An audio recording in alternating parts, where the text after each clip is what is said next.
ये वो दिन की बात है जब राकेश के पर फोटोग्राफर बनने का भूत सवार था। उसने अपने पापा से झगड़ा करके पैसे ले लिया और नया कैमरा खरीद लिया।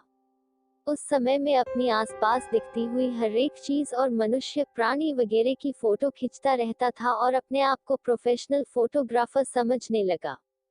लेकिन मेरी हालात तब खराब हुई जब मेरे कैमरा में एक भयानक डराने वाला प्रेत कैद हुआ।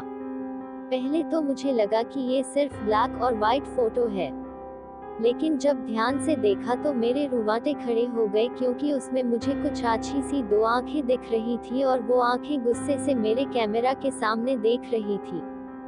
डर के कारण मैंने वो फोटो को तुरंत ही डिलीट कर दिया और कैमरा को कबट में रह दिया। करीबन रात को 2 बजे के आसपास कबाड़ में से घिरे घिरे आवाज सुनाने लगा।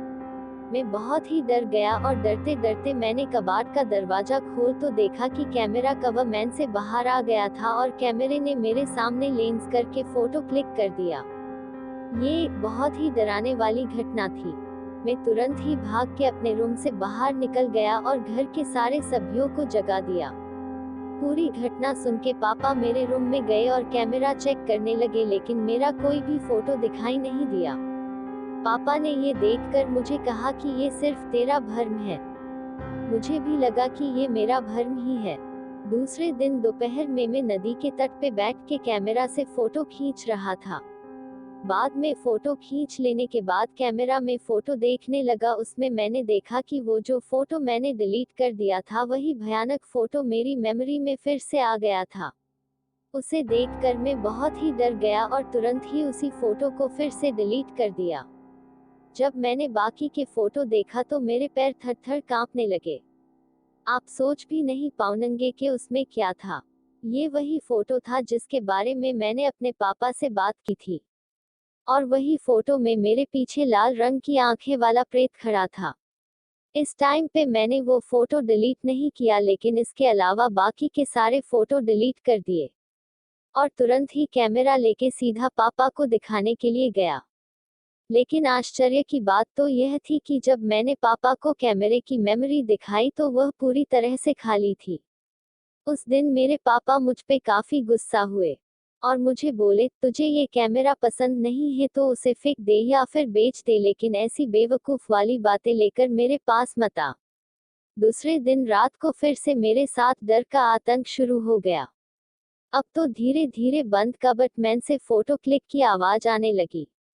मुझे पता था कि ये कोई मेरा भ्रम नहीं है, क्योंकि मैं परलौकिक घटनाओं को नहीं मानने वाला एक संपूर्ण नास्तिक मानस हूँ। सुबह मैंने हिम्मत करके कैमरा बाहर निकाला और फिर से मेमोरी देखने लगा। उसमें कोई भी भूत का फोटो नहीं था, लेकिन एक काली फ्रेम वाला फोटो मिला जिसमें लिखा था कि मुझको कैद करने भूत की उसकी सजा, तुझे तेरी जान देनी पड़ेगी। ये फोटो देखकर मेरे तो होश ही उड़ गए। मेरी धड़कन एकदम से ही बढ़ गई। मुझे ये भी पता था कि ये धमकी वाला फोटो अगर किसी को दिखने के लिए भी जाऊंगा उससे पहले मेमोरी से डिलीट हो जाएगा। 45,000 रुपए में खरीदा हुआ कैमरा मैंने 20,000 रुपए में बेच दिया। मुझे नहीं पता था कि आखिर किस तारीखे से वो भूत मेरे कैमरे में कैद हो गया। लेकिन वो भूत यही समझ रहा होगा कि मैंने उसे जानबूझ के कैमरे में कैद कर दिया।